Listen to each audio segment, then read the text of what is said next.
මං ඔයාගෙන් ප්‍රශ්නයක් අහනවා. ඒකට උත්තරයක් යටින් කමෙන්ට් කරන්න කියලා ඉල්ලනවා. ඔයා ගාවට එනවා ඔයාලගේ ගමේ පිරිසක්, එහෙම නැත්නම් කෙනෙක් දානයක් දෙන්න කියලා හිතාගෙන, එහෙම නැත්නම් දන්සලක් දෙන්න හිතාගෙන ආධාරයක් බලාපොරොත්තු වෙන්නේ. ඔයා දෙනවද? දෙනවා. යම් අතේ තියෙන මුදලක් දෙනවා. ඒක තමයි සත්‍ය. තවත් මේ විදිහටම කෙනෙක් එනවා, ඔයාලගේ ගමේම කෙනෙක්.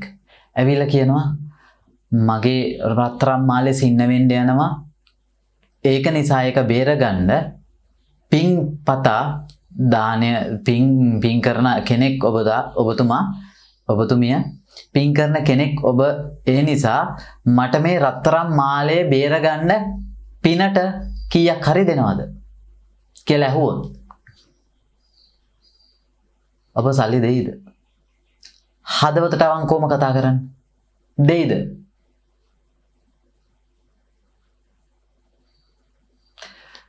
මොකද දන්නවද මම මේ ප්‍රශ්නේ අහන්න හේතුව?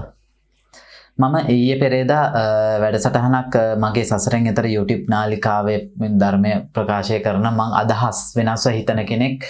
ඉතින් මේ වෙනස්ව හිතන කෙනා මට අවශ්‍ය වුණා යම් ගැඹුරු දේවල් ටිකක් මිනිස්සු අතර බෙදා හදා ගන්න. ඉතින් මම දකින පැත්ත සහ මම හිතන පැත්තෙන් යම් කොටසක් පැහැදිලි කරන්න උත්සාහ කරනවා. කලින් දාපු වීඩියෝ එකේදී මම පින් කියන වචනේ සිංහල තේරුම මිනිස්සුන්ට අවබෝධයක් කරන්න උත්සාහ කරා. ඒක ඉතින් කියන්න සතුටුයි. ලංකාවේ 100ට 5ක් විතර අවබෝධයක් තියෙන මිනිසුන් ඉන්නවා. ඇත්තට මේක ලොකු ජයග්‍රහණයක්. මං එච්චරවත් බලාපොරොත්තු වෙන්නේ නැහැ. මොකද මේ පින් කියන සිතිවිල්ලක්, එහෙම නැත්නම් පව් කියන සිතිවිල්ලක්, මේ දෙකම සසර ගමනට අදාළයි. ඒතර නිවනට යන කෙනෙකුට මේ දෙකම අවශ්‍ය නැහැ කියන එක පැහැදිලි කරවන්න උත්සාහ කරා මම මේ වැඩසටහන.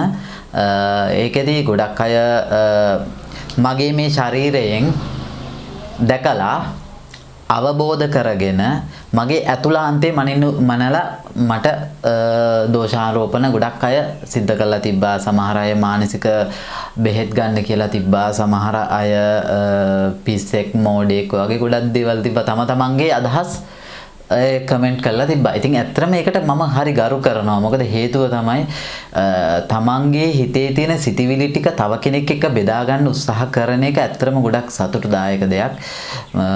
ඒකේ පරුස වචන හෝ යම් මොන හරි දෙකකින් ඒක මම ගන්නෙ නෑ. මොකද මම අතහරින කෙනෙක් නිසා. මම සිතිවිලි ගොඩක් අතහරින කෙනෙක්. මගේ හිතේ සහ මනසේ ඇතිවෙන සිතිවිලි ටිකක් වචනයකට ගොඩනගලා ඒ වචනෙන් මම ඔයාලට පැහැදිලි කරනවා. එතකොට ඔයාලා ගන්නේ ඔයාලගේ දැනුම් බේස් එකේ තියෙන, එහෙම නැත්නම් ඔළුවේ තියෙන data එකෙන් ගන්න. ඔයාලගේ data එකේ තියෙන දැනුම් ප්‍රමාණය අනුව තමයි මගේ වචනවල තේරුම් ගැනීමේ අදහස මම ඒකෙන් අත්දැක්කේ. බොහෝ අයගේ එහෙම අඩුතාවයක් මම දැක්කා. ඉතින් අර මම කියන දේ මොකක්ද කියන එක අවබෝධතාවයක් නැහැ සමහර අයට. ඉතින් ඒක එයාලගේ අතේ තියෙන ප්‍රශ්නයක්. මගේ ගැටලුවක් නෙවෙයි.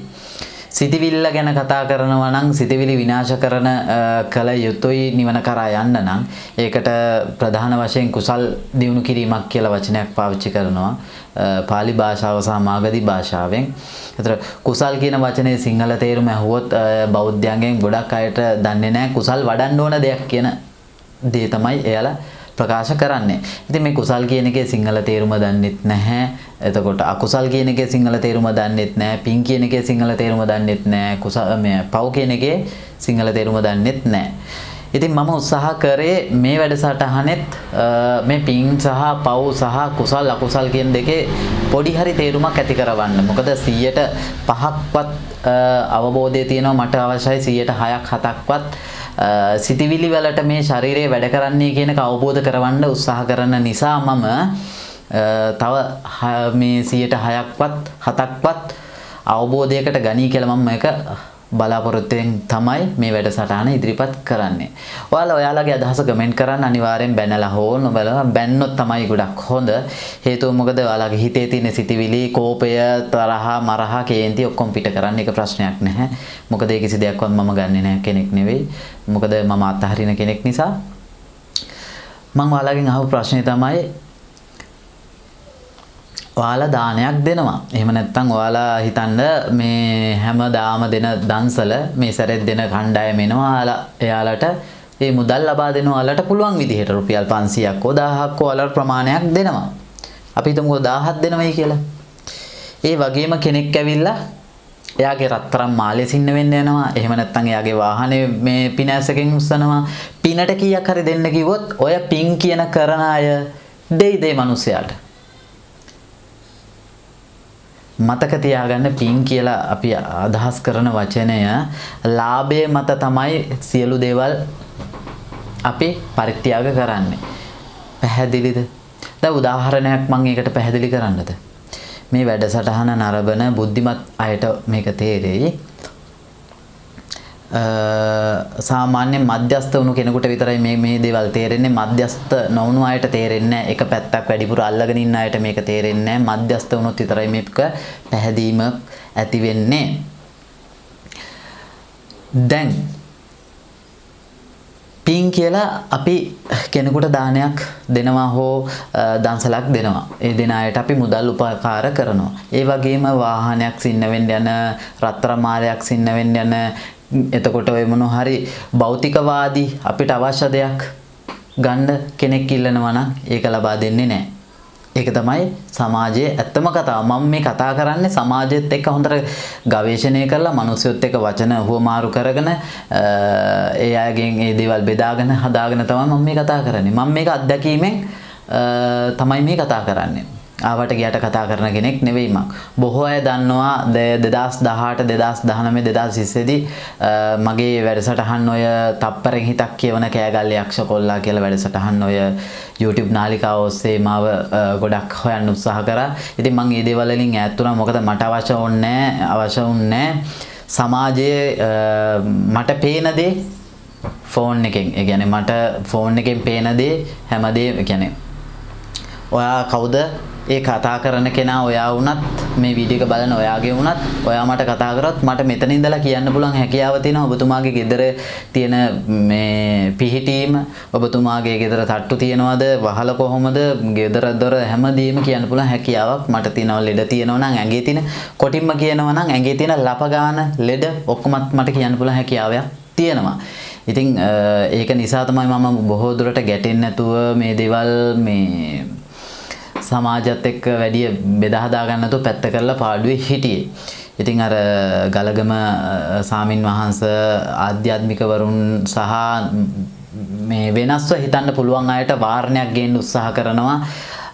ඒකට මම මේ වැඩසටහනක් හරහා උන්වහන්සේට අභියෝගයක් කරා පුළුවන් නම් එන්න මාත් එක්ක ධර්මයේ ගැන අවබෝධතාවයක් සිංහල භාෂාවෙන් කතා කරන්න එන්න කියලා. ඉතින් උන්වහන්සේකට කමෙන්ට් එකක් දාලා තිබ්බා views ගැනීම උදෙසා තමයි මේ පොඩි අය මට මඩ ගහන්නේ කියලා මට කමෙන්ට් එකක් දාලා තිබ්බා. ඉතින් මට ඒක අවශ්‍යතාවයක් නැහැ ඔයාලට පෙන්නලා දෙන්න. ඒ කමෙන්ට් එක මොකක්ද කියන එක. ඉතින් මට views ගන්න නම් අවශ්‍යතාවයක් නැහැ. මොකද මට ලක්ෂ ගණන් ඉන්න YouTube නාලිකා තියෙනවා. ඉතින් ඒක නිසා අවශ්‍යතාවයක් නැහැ. මට එහෙම මේ views ගැනීම උදෙසා යම් ධර්ම අවබෝධයක් මත මේ වැඩසටහනක් මම දාන්න කල්පනා කරා. ඉතින් මේ පින් කියලා කියන්නේ මේ වීඩියෝ එක බලන ඔයාගේ ආශාව ලබනාත්මේ උප්පත්තිය මත ඒ දේවල් ගබඩා කිරීම මත ලබනාත්මයට ගෙනියන්න මේ පින් කියන එක කරනවා. උදාහරණයක් විදිහට මම මෙහෙම පැහැදිලි කරන්නම්. ශරීරේ නැමැති බැකෝ එක, හදවත නැමැති ඔපරේටර්, එන්ජින් එක නැමැති මොලය. පැහැදිලිද? ශරීරය නැමැති බැකෝ එක, හදවත නැමැති ඔපරේටර්, එන්ජින් එක නැමැති මොලය. එතකොට මේ හදවත liver එකක් හදවතේ තමා data ටික ගබඩා වෙලා තියෙන්නේ. එතකොට මේ එන්ජින් එකෙන් තමා ක්‍රියාකාරීත්වය සිද්ධ වෙන්නේ. ශරීරය තමයි මේ දේවල් අල්ලන්නේ, කරන්නේ, කන්නේ, බොන්නේ. මේ ශරීරය හැම දෙයක්ම කරන්නේ බැකෝ එක නැමැති chip එක. එහෙම නැත්නම් බැකෝ එක නැමැති මොලේ. හිතත් හරියට chip එකක් වගේ. පැහැදිලිද? අපි ෆෝන් එකට පාවිච්චි කරන කැමරා එකකට පාවිච්චි කරන data ගබඩා කරන එකට අපි කියනවා memory එක. එහෙම නැත්නම් chip එක. එහෙම නැත්නම් හදවත. පැහැදිලිද? ඒතර මේ අපේ හිතෙත් ඒ chip එක වගේ කරුණු ගොඩ ගහ ගන්න විතරයි පුළුවන්. ඒතර මේ මනසෙන් තමයි ඒක හොඳ නරක තීරණය කරන්නේ. එයාට අවබෝධ වෙන්නේ මේ මනසේ තමයි ඒ දේවල් රැඳෙන්නේ. මනසෙන් තමයි ක්‍රියාකාරීත්වය හොඳ නරක තීරණය කරන්නේ.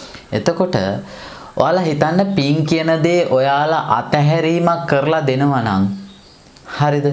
පින් කියන දේ අපිට අවශ්‍ය නැහැ කියලා හිතලා දෙනවා නම් මේ පින කියන එක සේව් වෙන්නේ කොහෙද? මේ පින කියන එක සේව් වෙන්නේ කොහෙද? පැහැදිලිද? එතකොට මේ පව් කියන එක සේව් වෙන්නේ කොහෙද? පැහැදිලිද? එතකොට මේක සේව් වෙන කොහේ හරි තැනක් තියෙනවා. ඒ තැන තමයි හිත. මම මේක දුන්නා කියලා සිතවිල්ලක් ඇති වෙන්නේ අපේ හිතේ. ඒක තමයි ගබඩා වෙන්නේ. ඒක තමයි නැවත උප්පත්තියකට යනකොට සිතවිලි තියෙන තැනක තමයි උප්පත්තිය ලබන්නේ. මම නම් සිතවිලි අතහරින කෙනෙක්. ඒතර මං අතහරින කෙනෙක් නිසා මගේ හිතේ තියෙන සිතවිලි අපි හිතමුකෝ ගණනය කරොත් සිතවිලි 100ක් තියෙනවයි කියලා. එතකොට ඊළඟ ආත්මේ උප්පත්තිය ලබන්නේ සිතවිලි 100ක් තියෙන තැනක. එකක් හරි අඩු කරොත් 100 ඊළඟ ආත්මේ උප්පත්තිය ලබන්නේ සිතවිලි අඩු තැනක. එතකොට ඔයාලා හිතන්න අපි ටික සිතවිලි නසන්න ඉපදෙන්නේ සැපවත් තැන්වලද දුප්පත් තැන්වලද? සැප සම්පත් අඩු තැනකද? මගේ හිතේ සැපය නැහැ. එහෙනම් මං උප්පත්තිය ලබන්නේ සැපයක් නැති තැනක. එහෙනම් භෞතිකවාදී දේවල් වල ගැටීමක් නොවන ස්ථානවල තමයි උප්පත්තිය සිද්ධ වෙන්නේ. මම නම් උත්සාහ කරන්නේ මගේ තියෙන සිතවිලි 100ක් තියෙනවා නම් රාග සිතවිලි, කාම සිතවිලි මේ හැම සිතවිල්ලක්ම තියෙනවා නම් ඒ දේවල් දුරස් කිරීම. ඊයේ රෑ මට ඇත්තටම මගේ ඔය කලින් වීඩියෝ එක බලලා අයියා කෙනෙක් කතා කරා. ඇත්තටම අහුව ප්‍රශ්නයක් බුදුදහම ගැන. ඉතින් එයා ප්‍රකාශ කරලා තිබ්බා මේ පින් කියන වචනේ සිංහල තේරුම මල්ලි ඔයා ගැඹුරු වෙන්නේ නැති. නමුත් මම අවුරුදු ගාණක් භාවනා කරලා තියෙනවා, සිල් අරන් තියෙනවා මෙහෙමයි කියලා ප්‍රකාශයක් කරා. ඉතින් මම එයාත් එක්ක නිහතමානීව කතා කරා. එයා මගේ පවුලේ විස්තරත් ඇහුවා. මට පවුලේ කවුරුත් නැහැ කියන එකත් මම පැහැදිලි කරා. මම අල්ලගෙනත් නැහැ කියන එක පැහැදිලි කරා. ඊට පස්සේ එයාගෙන් මම ප්‍රශ්නයක් ඇහුවා. ඒ ප්‍රශ්නය තමයි ඔයාලගේ ගෙදර මේ වීඩියෝ එක බලන ඔයාගේ ගෙදර බල්ලෙක් ඉන්නවා. එහෙම නැත්නම් සතෙක් ඉන්නවා. අපි හිතමු බල්ලෙක් කියලා පාරේ යන බල්ලෙක් හරි. ඒ බල්ලගේ මෙන්න මේ ඇහි ඉන්නවා ලොකු කිනිතුල්ලෙක්. එයා ලේ බීලා බල්ලට මාර වේදනයි. එතකොට ඔයා බෞද්ධයෙක්. ඔයා අතහරින කෙනෙක්. ඔයා සියලු සත්‍යයන්ගේ දුක අවබෝධ කරගත්ත දර්ශනයේ ගවේෂණය කරන කෙනෙක්. එතකොට මං ඇහුවා මේ ඒ අයියාගෙන් ඔයා එතකොට මේ සතාගේ ප්‍රශ්නයට මොකද කරන්නේ කියලා. මේ කිනිතුල්ලක එල්ලිලා ඉන්න එකට මොකද කරන්නේ? ඒ අයියා කිව්වා එකපාරට ගත් කටටම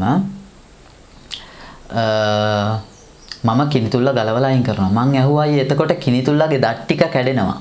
එතකොට ඒ කිනිතුල්ලගේ ආහාරය නැති වෙනවා. ඒ ගැන ඔයා පොඩ්ඩක් කල්පනා කරාද කියලා.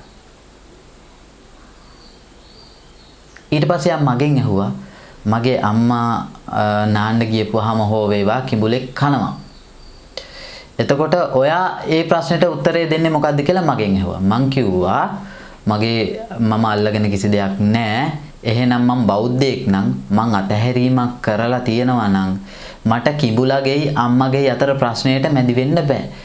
මතක තියාගන්න සිතවිලි විනාශ කරනකොට ඒ සිතවිලි අතහරිනකොට සිතවිලි අපේ හිතේ නැත්තම් ටික අඩු කරගෙන යනවා නම් කිසි දෙයක භෞතිකවාදී දේවල් වල ආශාවක් නැහැ. මගේ ශරීරය ගැනවත් ආශාවක් මට නැහැ. මම මේ ෂර්ට් එක ඇඳලා ගන්නෙත් මොකද මේ මයික් එකක් දාලා හෝ මේ දේවල් දාලා මම මේ ඔයාලත් එක්ක කතා කරන්නෙත් මෙතන ඔයාලට ගෞරවයක් කරන්න අවශ්‍යතාවයක් තියෙන නිසා. පැහැදිලිද? එතකොට ඒ අයියාගේ ප්‍රශ්නෙට මම උත්තරය දුන්නේ මම අම්මගේ කිඹුලගේ අතර ප්‍රශ්නයට මැදි වෙන්නේ නැහැ ධර්මයේ පැත්තෙන්. හැබැයි මම සිතිවිලි තියනවා මගේ 100ක්. ඒ සිතිවිලි 100න් මගේ අම්මා ගැන ආදරයක් තියෙනවා.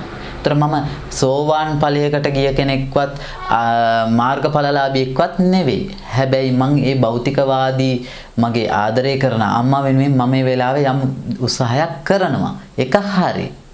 හැබැයි බෞද්ධ දර්ශනයේ සිතවිලි විනාශ කරන කෙනෙකුට නම් ඒ අම්මගේ කිඹුලගේ අතර ප්‍රශ්නයට මම මැදි වෙන්නේ නැහැ. ඒතර අර බල්ලගේ කිනිතුල්ලගේ ප්‍රශ්නයට මැදි වෙන්නේ නැහැ. ඒ තමයි බෞද්ධ දර්ශනයේ. එහෙම නැත්තම් නිවනට යන මාර්ගයේ සිතවිලි විනාශ කරන එක තුල සිතවිලි විනාශ කරන අයගේ හැසිරීම් රටාව නෝකයි.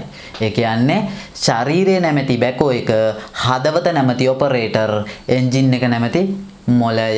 ඒතොර හදවත liver එකක් අදින්නේ සිතවිලි නිසා. ඒතොර හදවත liver එක අදිනවා කියන්නේ මොළය හරහා ක්‍රියාත්මක වෙනවා, මේ දේවල් අල්ලනවා. එහෙනම් කිඹුලව සහ අම්මා අතර ප්‍රශ්නට මෙයා වෙනවා. ඒ සිතවිලි තියෙන නිසා. එහෙනම් මට මේ ප්‍රශ්නට උත්තරයක් දෙන්න අවශ්‍ය වුණේ ඔන්න ඔය ආකාරයෙන්. දෙක තමයි මේ පින් කියන වචනේ සිංහල තේරුම සහ කුසල් අකුසල්. මං කියන එක පැහැදුනාද ටිකක් හරි.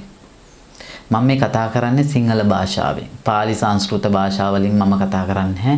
මේ වීඩියෝ එක බලන ඔයා සිංහලයෙක් බෞද්ධයෙක්. ඉතින් මේ සිංහල භාෂාවෙන් මම අවබෝධ කරගෙන යමින් පවතින, එහෙම නැත්නම් මේ අවුරුදු ගණනාවක් භාවනා ප්‍රගුණ කරලා ඒ වගේ යම් දේවල් සිද්ධ කරලා සියලු ආගම් පිළිබඳව අධ්‍යයනය කරලා ලැබුණු සාක්ෂි මත මම මේ කතා කරන්නේ. මට තව කෙනෙක් එක්ක තර්කවාදී විදිහට කතා කරන්න අවශ්‍යතාවයක් නැහැ. මම දකින මතය, මම දකින කෝණය, ඒක මම ඔයාලත් එක්ක බෙදා ගන්න උත්සාහ කරනවා. කැමති අය යටින් කමෙන්ට් කරන්න. මොන හරි ප්‍රශ්නයක් තියෙනවා නම්, මම කියන දේ හරි කියලා හිතන අය ඉන්නවා නම් ඒ අයට තමයි මේ වීඩියෝ කරන්නේ. නොයෙකුත් අර හිතන වෙනස්ව හිතන අයට කැමති දේ හිතන්න පුළුවන්. අනිවාර්යෙන් මම ඔයාලගෙන් බලාපොරොත්තු වෙනවා මේ වීඩියෝස් වලට අනිවාර්යෙන්ම මේ බලලා ඉවරලා ඔයාලගේ අදහස කමෙන්ට් කරන්න. මගේ කිසිම තරහක් නැහැ ඔයාලා පරුස වචනෙන් බැන්නත්, පිස්සෙක්, මෝඩෙක් කියලාත් බැන්නත් මම කිසිම අවස්ථාවක ඔයාලට අපහාසයක් කරන්නේ නැහැ. මොකද හේතුව මම කියන සිතිවිලි කිසි දෙයක් මගේ හිත ඇතුළට ගන්න නැති නිසා. මම ඉතින් මේ මොකද මම ලබනාත්මේ උප්පත්තිය මේ ඉන්නවටත් වඩා නැති කරගන්න උත්සාහ කරන කෙනෙක්. ඒක නිසා මගේ මේ ආත්මේ ලැබිච්ච භෞතිකවාදී දේවලුත් මම ලබනාත්මේදී නැති වෙලා උප්පත්තිය ලබන්න කියන එක උත්සාහ කරන කෙනෙක් මම. ඉතින් ඒක එහෙම මාර්ගයන් නිසා මට කිසි කෙනෙක් බැන්නා හෝ නැතා හෝ මට ඒක ගැටලුවක් නැහැ. අනිත් එක විශේෂයෙන් කියන්නේ මේ වැඩසටහන මම ගොඩක් දාන්න උත්සාහ කරෙත් ඊළඟ ආත්මේ මම උප්පත්තිය ලබනවා. ඉතින් ඒ උප්පත්තිය ලබනකොට මේ වැඩසටහන මේ වීඩියෝ එක මටම බලන්න ලැබේවා කියන ප්‍රාර්ථනාවේ අදිෂ්ඨානයේ මත තමයි මම මේ වීඩියෝ එක කරන්නේ. මොකද මට සිතිවිලි විනාශ කිරීමේ මාර්ගයේ යනකොට මට පටන් ගන්න නම් නැවත මට මොකද හදවතේ හිතේ මගේ data තිබ්බට මගේ මොළය එතකොට වර්ධනය වෙන්නේ නැහැ. ඒ කාලේ ඉපදුණු අලුත් ආත්මයේදී. ඒතර ඒ මොලේ ඒ මට්ටමට ගන්න මට මේ වීඩියෝ එක මම මේ වැඩසටහන මේ YouTube එකට දානවා. මොකද ඊළඟ ආත්මෙදිත් YouTube කියන තාක්ෂණය නැති වෙන්නේ නැති වෙයි කියලා මම බලාපොරොත්තු වෙනවා. ඉතින් ඒකෙදී මටම මේ වීඩියෝ එක බලන්න ලැබේවා කියන අදිෂ්ඨානයෙන් මත මම මේ වැඩසටහන ඉදිරිපත් කරනවා. බොහොම ස්තුතියි මේ වීඩියෝ එක බලපු හැම දිනාටම. යම් මොන හරි ප්‍රශ්නයක් තියෙනවා නම් ඕන වෙලාවක මේක යටින් කමෙන්ට් කරලා මගෙන් මේ දේවල් අහන්න. මම ඕන කෙනෙකුට උත්තර දෙනවා සහ මගේ නම්බර් එක දෙනවා කතා කරන්න. ඔයාලගේ මොන හරි ගෙවල් දොරවල් වල ප්‍රශ්න තියෙනවා නම් මට පෙනීමේ හැකියාවෙන් මං කිසිම රුපියලක්වත් අය කිරීමක් කරන්නේ මට පුළුවන් හැකියාවෙන් ලෙඩක් දුකක් කරදරයක් තියෙනවා නම් මට පුළුවන් විදිහට මං ඔයාලට උදව් කරනවා. ඔයාලා කැමති නම් යටින් කමෙන්ට් කරන්න. ඔයාලා මගේ නම්බර් එක අවශ්‍යයි ඉන්නවා නම් වැදගත්තාවයකට විතරක්. මොකද මමත් ගොඩක් අධික විදියට වැඩ කරන කෙනෙක්. මමත් මේ ඒක නිසා අවශ්‍ය කෙනෙක් විතරක් වැදගත් කියලා හිතන කෙනෙක් විතරක් නම්බර් එකට කතා කරලා ඔයාලගේ අවශ්‍යතාවයක් තියෙනවා නම් මොකක් හරි යම් සිද්ධියක් අවස්ථාවක් තියෙනවා නම් මට කතා කරන්න කියලා මෙයා කරනවා ඉල්ලනවා. හරි. එහෙනම් මම ගිහින් එන්න. තෙරුවන් සරණයි හැම දිනාටම. ජය වේවා.